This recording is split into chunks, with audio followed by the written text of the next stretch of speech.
नमस्कार दोस्तों, welcome to Nifty India Wizard. Nifty India Wizard के इस अंक में आपका स्वागत है। आज के इस एपिसोड में हम लोग चर्चा करेंगे लगातार 5 दिन से जारी बिकवाली के बाद हफ्ते के आखिरी दिन में हमारी क्या रणनीति होनी चाहिए।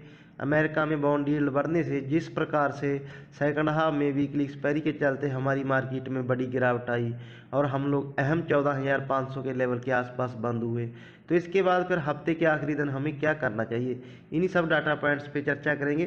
साथ ही ग्लोबल मार्केट्स का भी एक चेक लेंगे। तो आपसे निवेदन है वीडियो पूरा देखें ताकि आपको मार्केट का पूरा स्ट्रक्चर समझ में आ सके।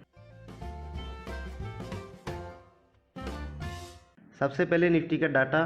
निफ्टी आज लगातार 5वें दिन 170 अंकों के आसपास की कमजोरी के साथ 14,557 पे बंद हुआ। 1% से ज़्यादा की कमजोरी थी।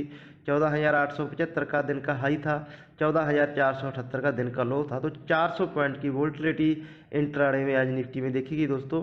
बैंक निफ्टी देख लेते हैं। बैंक निफ्टी 372 अंकों की कमजोरी के साथ 34,000 के अहम साइकोलॉजिकल लेवल के नीचे बंद हुआ। 1% से ज़्यादा की कमजोरी थी। 34,760 का हाई लगा, 33,600 का लो लगा। तो इसमें भी लगभग 1200 पॉइंट की इंट्राडे वोल्टिलिटी देखी आज बैंक निफ्टी में। निफ्टी के टॉप गेनर और लूजर देख लेते हैं।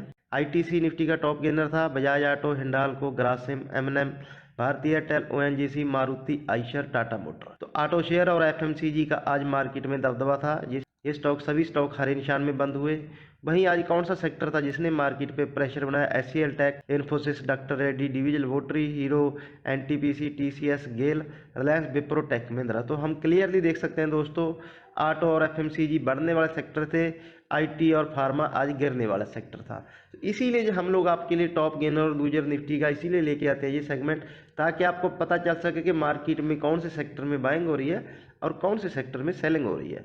निफ्टी के इंट्राडे चार्ट्स देख लेते हैं। ये निफ्टी के इंट्राडे चार्ट्स हैं। ग्लोबल सेंटीमेंट के चलते हम लोग बड़े गैप के साथ खुले और पहला हाफ हमने कंसोलिडेट किया, लेकिन सेकंड हाफ में जैसे ही ये खबर आई कि अमेरिका में बॉन्ड यील्ड 5% बढ़ चुकी है कल फेडरल रिजर्व के फैसले के बाद, तो उसके बाद फिर हमारी मार्केट्स को संभालना मुश्किल हो गया और एकदम से हमारी मार्केट्स में 14,800 से सीधी हमने 14,500 तक की 300 पॉइंट की नॉन स्टॉप करेक्शन देखी और हम लोग डे लोज के आसपास ही बंद हुए। तो इसके बाद फिर हमें हफ्ते के आखिरी दिन क्या स्ट्रेटजी रखनी चाहिए, अभी हमें बाइंग करनी है या सेलिंग करनी है, और कौन से इंट्राडे लेवल निफ्टी के हो सकते हैं, इनको भी देख लेते हैं। कल की जो हमने निफ्टी की ट्रेडिंग रेंज चुनी है वो चुनी है 14,450, 14,650, 14,650, 14,700। यह हमारे लिए मजबूत रजिस्टेंस का काम करेगा। एकमात्र सपोर्ट हमने चुनी है दोस्तों, वो चुनी है 14,650। इसको आपके लिए चार्ट्स पे चर्चा करेंगे। अब इस रेंज को हम लोग निफ्टी के डेली चार्ट्स पे समझ लेते हैं। ये निफ्टी के डेली चार्ट्स हैं दोस्तों। निफ्टी अपनी सिर्फ अभी 200 डे और 100 डे मूविंग एवरेज को छोड़ के बाकी अपनी सभी प्रकार की मूविंग एवरेज के नीचे आ चुका है। आज एक ही दिन में इसने दोनों 50 डे एसएमए और ईएमए मूविंग एवरेज के नीचे क्लोजिंग दी है। तो इसीलिए हमने जो 14,650 हमारे लिए मजबूत सपोर्ट बन के आ रहा था पिछले 15 दिन से, वही सपोर्ट अब हमारे लिए रेजिस्टेंस बन चुकी है। इसलिए हमने 14,650, 14,700 इस जोन को रेजिस्टेंस के रूप में दिया है। सपोर्ट हमने दोस्तों क्यों चुनी है सिर्फ 14,650, इसके लिए हम आपको निफ्टी के आवरली चार्ट पे ले चलते हैं। ये निफ्टी के आवरली चार्ट है दोस्तों, आप देख सकते हैं। हमने 14,650 पे इससे पहले 3 बार सपोर्ट लिया है, तो 14,650 हमारे लिए बड़ा सपोर्ट निकल के आ रहा है आवरली चार्ट के लिहाज से। अगर हम लोग किसी भी वजह से कल या आने वाले हफ्ते में 14,650 के नीचे फिसलते हैं तो एक ये बड़ी गैप रेंज है मार्केट्स में, तो इसका जो लोअर बैंड है वो आता है 14,340 के आसपास। आप इस चीज़ को ध्यान में रखें। 14,450 के नीचे फिसलने पे हमारे लिए 100 से 125 पॉइंट की डाउन साइड खुल जाएगी। आप इस चीज़ को ध्यान रखें दोस्तों। लेकिन इसमें एक चीज़ और भी इंटरेस्टिंग है दोस्तों, वो है निफ्टी की आवरली आरएसआई। ये निफ्टी की आवरली आरएसआई है दोस्तों। हम लोग ऑलमोस्ट ओवरसोल्ड लेवल पे पहुंच चुके हैं। 30 पे है निफ्टी की आवरली आरएसआई। तो ये चीज़ आप ध्यान रखें कि अगर हम लोग 14,650, 14,500 को होल्ड करते हैं तो यहाँ से एक बाउंस भी बन सकता है। तो ऑल एंड ऑल हमारे लिए 14,650 कल के लिए मेक और ब्रेक है 14,650 पे। आप बहुत क्लोज नज़र रखें। सिंपल ट्रेडिंग रेंज 14,450, 14,650 को फॉलो करें। 14,650, 14,700 अब हमारे लिए मजबूत रजिस्टेंस है, क्योंकि दोस्तों अभी हम लोग मंथली एक्सपायरी के वीक में जा रहे हैं और मंथली एक्सपायरी में जनरली बड़ी वोलेटिलिटी होती है, क्योंकि ऑप्शन में पूरे महीने से जो पोजीशनें बनी होती हैं वो काफ़ी अहम रोल अदा करती हैं। तो एक बार निफ्टी की मंथली एक्सपायरी वाली ऑप्शन चेन देख लेते हैं, क्योंकि हम लोग मंथली एक्सपायरी के वीक में कल एंटर करेंगे। ये निफ्टी की मंथली एक्सपायरी की ऑप्शन चेन है दोस्तों। सबसे बड़ा ओपन ट्रस्ट 42,000 कॉन्ट्रैक्ट का 14,500 पे है, तो यही हमारे लिए 14,450, 14,500 मेक और ब्रेक लेवल है। 14,600 पे आज 10,000 कॉन्ट्रैक्ट ऐड हुए और 14,800 पे आज 15,000 कॉन्ट्रैक्ट ऐड हुए। तो ये अब हमारे लिए ऊपर हर 100 पॉइंट पे रजिस्टेंस का काम करेगा। तो इस चीज़ को हमें ध्यान रखना है कि 14,450, 14,500 ये निफ्टी के लिए मेक और ब्रेक लेवल है। जैसा कि हमने आवरली चार्ट पे चर्चा किया, आवरली चार्ट आपको दिखाया, तो वो जोन हमारे लिए एकमात्र सपोर्ट है कल के लिए। उसी जोन में हमने आज दिन के लोज लगाए। तो ये निफ्टी की चर्चा हो गई। बैंक निफ्टी देख लेते हैं कि बैंक निफ्टी की कल कौन सी ट्रेडिंग रेंज रहेगी।